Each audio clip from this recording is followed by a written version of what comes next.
News channel के प्रदेश bulletin में आप सभी का स्वागत है और मैं हूं आपके साथ मीनाक्षी सिंह। आइए नजर डालते हैं आज की प्रमुख खबरों पर। यूथ कांग्रेस ने कहा, देश के खिलाड़ियों का अपमान नहीं सहेगी कांग्रेस। राज्यपाल ड्यूटी के दौरान एक सिपाही ने की टेम्पो चालक की जमकर पिटाई। तराई पश्चिमी के फाटो पर्यटन जोन में विभाग कर्मचारियों पर धांधली का आरोप। अवैध अतिक्रमण पर प्रशासन ने किया चिन्हीकरण। 2 नशा तस्करों को 15 लाख की कीमत की 1.5 किलो अफीम के साथ किया गिरफ्तार। सीएम धामी का विरोध करने जा रहे यूथ कांग्रेस कार्यकर्ताओं का पुलिस ने किया नजरबंद। शीश महल गेट में कूड़े से पटी नहर। अब खबरें विस्तार से। हल्द्वानी में यूथ कांग्रेस के राष्ट्रीय महासचिव अभय चौहान ने प्रेस वार्ता करते हुए कहा कि देश में लगातार खिलाड़ियों का अपमान हो रहा है और वह अपने मेडल को नदी में बहाने को मजबूर है, मगर देश के प्रधानमंत्री खिलाड़ी के साथ केवल फोटो खिंचवा रहे हैं। उन्होंने कहा कि दोषियों के खिलाफ कोई कार्रवाई न की जाना सबसे बड़ा कलंक है। साथ ही उन्होंने यह भी कहा कि यूथ कांग्रेस ऐसे मामलों को लेकर सरकार से जवाब मांग रही है और देश के अंदर चल रहे इस प्रकार के आंदोलनों का समर्थन करती रहती है। संवाददाता दीपक अधिकारी की रिपोर्ट। ये सरकार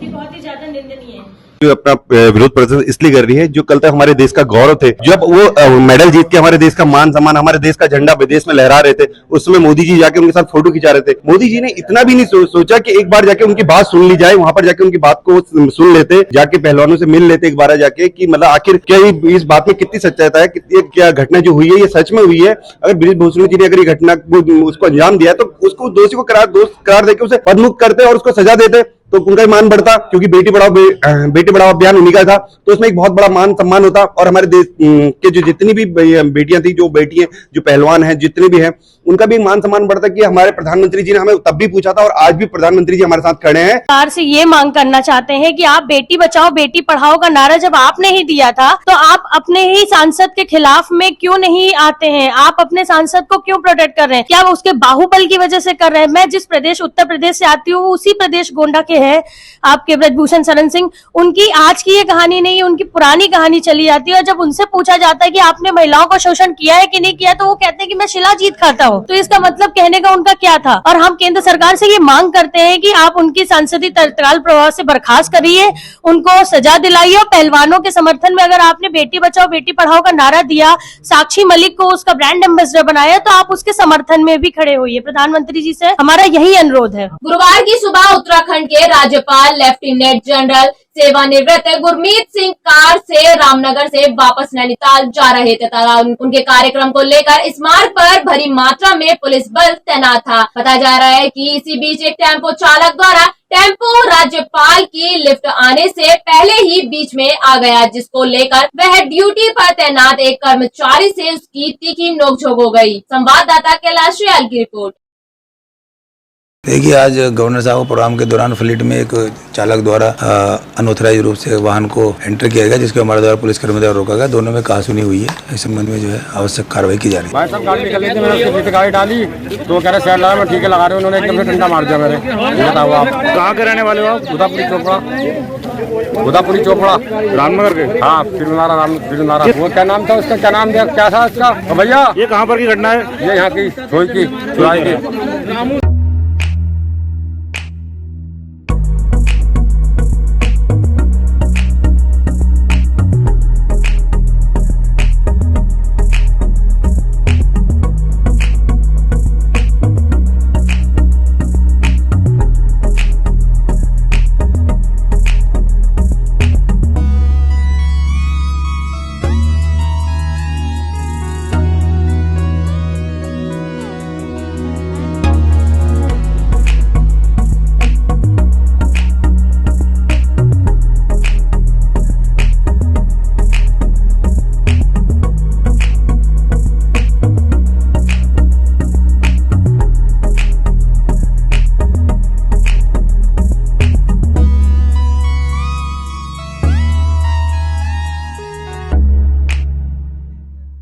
रामनगर वन प्रभाग तराई पश्चिमी के अंतर्गत पड़ने वाले फाटो पर्यटन जोन में जिप्सी चालकों एवं कारोबारियों ने गेट पर तैनात वन कर्मियों पर परमिट में धांधला कर आरोप लगाते हुए जांच की मांग की है। संवाददाता कैलाश रियाल की रिपोर्ट। वो इसका कारण वही है कि बहुत ओवर क्राउड हो गया है ऑटो जोन में या सब किसी भी जोन में देख रहे हैं, टूरिस्ट बहुत ज़्यादा हैं और उसके मुकाबले सीटें कम हैं, तो इसलिए लोग जो है सब जगह जा रहे हैं, तो उसकी वजह से थोड़ी अव्यवस्था हो रही है। और अभी मैं रंजन सर को बुला करके देखता हूँ क्या स्थिति है और क्या हो सकता है इसको सुधार करने के लिए, निश्चित तौर पे सुधार किया जाएगा। ये पत्रकार साहब देखिए, आज ऐसा विषय है, ये हमारे एक ऑटो जोन यहाँ पे चलता हुआ आ रहा है और ये मोदी जी ने उद्घाटन करा था इसका। तो यहाँ पे मालदान मंडल के जो ग्रामीण मंडल हैं, ग्रामीण के लोग हैं, जो हम पे शिकायत लेके काफ़ी टाइम से समस्या आ रही थी वहाँ पे कि वहाँ पे परमिटों की धांधली की जा रही है और जो इनकी मांग है यहाँ पे, और काफ़ी अभद्रता की जा रही है वहाँ पे लोकल वालों के साथ भी, और जिप्सी वालों को कोऑपरेट नहीं करा जाता वहाँ पे। तो इनकी मांगे ये थी कि एक तो जो वहाँ पे अधिकारी बैठे हैं जो अपनी मनमानी कर रहे हैं उनको वहाँ से हटाया जाए। फिर दूसरा ये होता है कि परमिटों की एक अपडेट आती है यहाँ, तो ये इसमें पैसा ले दे के और गाड़ियाँ अंदर करते हैं, ऐसी शिकायत सुनने में आ रही हैं। तो जिसको ये हम लोग बिल्कुल भी बर्दाश्त नहीं करेंगे, क्योंकि एसोसिएशन की जिम्मेदारी होती है कि कहीं पे भी पर्यटक को और ग्रामीणों को कोई दिक्कत नहीं होनी चाहिए। जसपुर क्षेत्र में प्रशासन द्वारा अवैध अतिक्रमण के खिलाफ लगातार कार्रवाई जारी है। आपको बता दें कि कुछ दिन पूर्व जसपुर में राजपुर गांव में सरकारी तालाब की भूमि से अतिक्रमण हटाया गया था, जिसमें ग्रामीण के विवाद के बाद कार्रवाई को रोक दिया गया है, जिसके बाद आज फिर से राजपुर गांव में राजस्व विभाग द्वारा चिन्हीकरण कर लिया गया है। संवाददाता दीपक चौहान की रिपोर्ट। कोर्ट के निर्देशों में उनको एक डायरेक्शन दिया गया था कि हम लोगों को कि एक बार इनको पुनः सुन लें और सुनने के बाद इन पे जो कार्रवाई है या जो भी है इसमें आदेश है वो पारित करना था। तो उसी के क्रम में आज हमारे द्वारा वहाँ पर डिमार्केशन किया गया, क्योंकि गांव वालों का ये कहना था कि जो अवैध अतिक्रमण हटाया जा रहा है वो बंजर की ज़मीन से हटाया जा रहा है, जबकि हमारे द्वारा जो नोटिस दिए गए थे तालाब के ऊपर अतिक्रमण के नोटिस दिए थे। तो उसी के उसमें कार्रवाई चल रही है। जैसी रिपोर्ट आती है तो उसके बाद ही ये बताना सही रहेगा।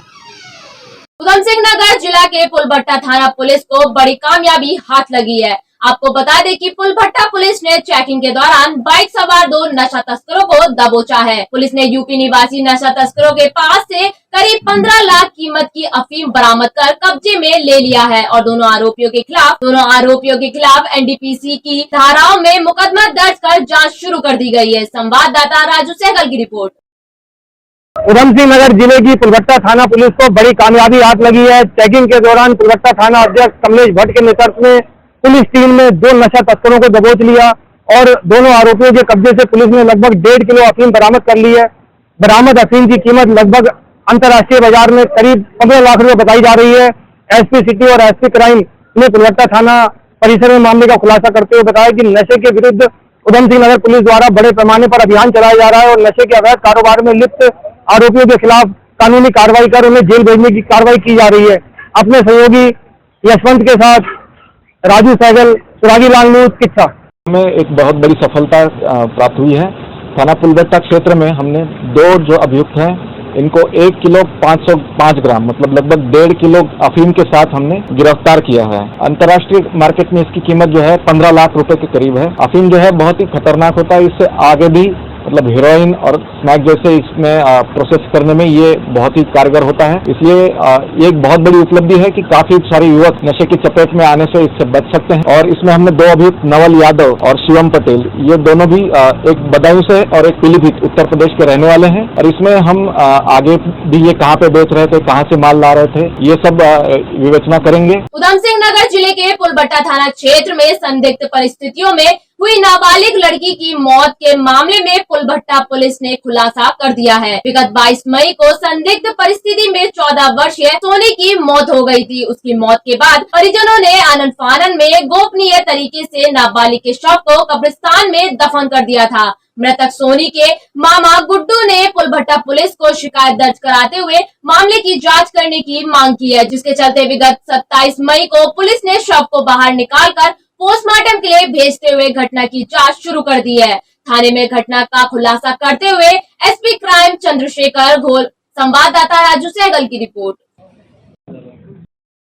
पिछले दिनों पुलभट्टा क्षेत्र में एक शिकायत हमें प्राप्त हुई थी, एक सूचना दी गई थी कि एक बालिका की डेथ हुई है और इसका जो है दफन किया गया, लेकिन इसकी कोई सूचना पुलिस को भी नहीं दी गई और निकट के परिजनों को भी नहीं दी थी। तो इसमें आशंका व्यक्त की गई थी और इसी क्रम में फिर हमने 176(3) धारा CRPC के अंतर्गत मैजिस्ट्रेट के सामने जो है एग्जीमेशन की कार्रवाई करी थी। दफनाई गई बॉडी को हमने फिर से लिया था कब्जे में और इसका पोस्टमार्टम के लिए हमने कार्रवाई करी पहले रुद्रपुर में इसके पोस्टमार्टम के लिए भेजा गया, लेकिन वहाँ पे चूँकि ये बॉडी पुरानी हो चुकी थी, इसलिए फिर यहाँ इससे सुशीला तिवारी हॉस्पिटल हल्द्वानी भेजा गया और वहाँ पे पोस्टमार्टम हुआ। और पोस्टमार्टम के बाद ये जो सामने आया है, सबके सामने आया कि ये जो है एक हत्या का मामला है और इसमें तहरीर प्राप्त होते ही हमने मुकदमा लिखा है, आवश्यक कार्रवाई की है। इसमें जाकिर अली जो है, जो पिता है, उसको हमने गिरफ्तार किया है और दूसरा जो अभियुक्त है यूनुस अली, जो इसका भाई है मृतका का, उसकी तलाश जारी है और उसको भी जल्दी गिरफ्तार किया जाएगा। मुख्यमंत्री पुष्कर सिंह धामी आज हल्द्वानी दौरे पर रहे। इसी बीच महंगाई, बेरोजगारी, अतिक्रमण अभियान, अघोषित बिजली कटौती के विरोध में यूथ कांग्रेस द्वारा मुख्यमंत्री पुष्कर सिंह धामी के हल्द्वानी दौरे का विरोध किया गया, जिसको लेकर पुलिस द्वारा यूथ कांग्रेस के कार्यकर्ताओं को उनके ही कार्यक्रम में नजरबंद कर दिया गया। आपको बता दें कि यूथ कांग्रेस कार्यकर्ताओं द्वारा मुख्यमंत्री पुष्कर सिंह धामी का काले झंडे और गुब्बारे दिखाकर विरोध करने की रणनीति को पुलिस द्वारा थाम लिया गया। संवाददाता दीपक अधिकारी की रिपोर्ट।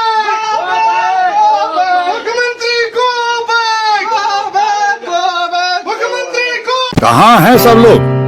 शाम की चाय तो एक साथ होनी चाहिए, सब लोग एक साथ बैठना ही नहीं चाहते। पापा, ट्राई दिस। लो, सब लोग पकड़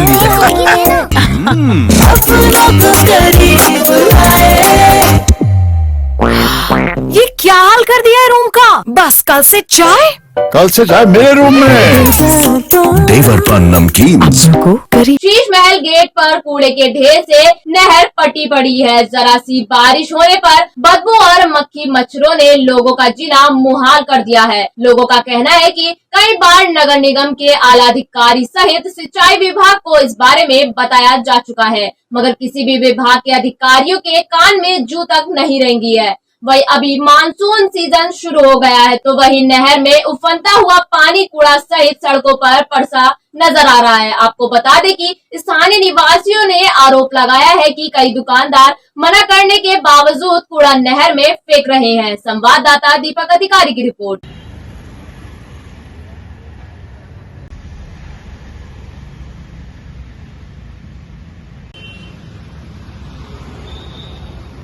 यहाँ पर लोकल जो पार्षद हैं उन्होंने कई बार वीडियो डाले हैं और इतनी ज्यादा बदबू है। गर्मियों का टाइम है, हालांकि हल्की हल्की बारिश हो जा रही है, लेकिन इतने मच्छर हैं उसकी वजह से और बहुत स्मेल है, कचरा जमा हो गया है। अब काम कहीं चल रहा है या कुछ भी है, पर नहरों की सफाई होनी चाहिए, निगम ने कुछ तो ध्यान देना ही चाहिए। तो काफी रहने वगैरह में बहुत दिक्कत हो रही है। नहरों में इतना कूड़ा पड़ा हुआ है, इसमें इतनी बदबू आ रही है, ना इसे सिंचाई विभाग देख रहा है ना नगर निगम देख रहा है। इसी सिलसिले में कल मैंने मेयर साहब को भी नहर के कूड़े की समस्या के बारे में बताया। उन्होंने बताया कि वहाँ कूड़ा इतना पड़ा हुआ है कि जो नहर के आसपास लोग रहते हैं, चलते फिरते लोगों को इतनी बदबू आ रही है। और यही कूड़ा अगर फिर जब नहर अगर आएगा पानी, तो ये कूड़ा एचएम कोर्ट के पास निकलेगा और वहाँ पे फिर पानी ओवरफ्लो होगा। तो नगर निगम और सिंचाई विभाग दोनों का भी जिनका विषय बनता है कि कूड़े को शीघ्र हटाए और इससे बीमारियां जो गर्मियों के दिन में है, मच्छर और बीमारियां उत्पन्न होगी, इसका भी ख्याल नगर निगम और सिंचाई विभाग दोनों रखें। यहाँ पर ऐसा है कि सब लोग कूड़ा नहर पे डाल रहे हैं, गंदगी फैल रही है और दिन में यहाँ पर बदबू के मारे बैठना मुश्किल हो जा रहा है। यहाँ पर न तो नगर निगम का कोई बॉक्स लगा पड़ा है, न कोई डिब्बा रखा हुआ है, तो जो भी लोग आते हैं तो सब कूड़ा नहर पे डाल रहे हैं, तो इससे प्रदूषण खराब हो रहा है। यहाँ पर गंदगी आ रही है। यहाँ पर हमारी दुकान है, दुकान पे बैठने की बड़ी दिक्कतें हैं। वही नगर निगम ने एक बहनी सेना बना रखी जो घर घर जाके कलेक्शन करती है, घर घर जाके लोगों को बताते हैं कि कूड़ा आप उसकी गाड़ी में डालिए, वो आते नहीं आते हैं। तो यहाँ पर कहाँ आ रहे हैं सब लोग, क्या कहते हैं, वो स्कूटी से उससे हाथों में बैग लाके नहर पे डाल रहे हैं। कहाँ रखे हैं डिब्बे? कहीं पर कोई डिब्बा रखा है, कोई गाड़ी कभी हमने तो नहीं देखी। आज के लिए इतना ही। उत्तराखंड से जुड़ी तमाम खबरों के लिए बने रहिए सुरागीला न्यूज चैनल के साथ। धन्यवाद।